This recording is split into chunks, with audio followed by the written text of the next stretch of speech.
Aabot sa 500 benepisyaryo mula sa Barangay Makabiso at Tambo sa Sultan Mastura ang nakatanggap ng fortified rice sa ilalim ng Secure Convergence Program ng World Food Program.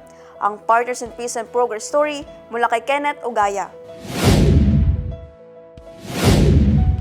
Layunin ng programang ito na suportahan ang disaster preparedness and resilience ng mga pamilya sa pamamagitan ng masustansyang pagkain na nakakatulong upang mapanatili ang kalusugan at kaligtasan ng mga kabahayan, lalo na sa panahon ng sakuna. Ang lokal na pamahalaan ng Sultan Mastura sa pamamagitan ni Dato' Raup Mastura, Municipal Administrator, ay nagpaabot ng taus-pusong pasasalamat sa World Food Program, gayon din ang kasapi ng PMC mula sa MAFAR, MSSD, MPDC at MDRRMO, pati na rin sa ibang katuwang na ahensya na patuloy na sumusuporta sa karapatan ng komunidad.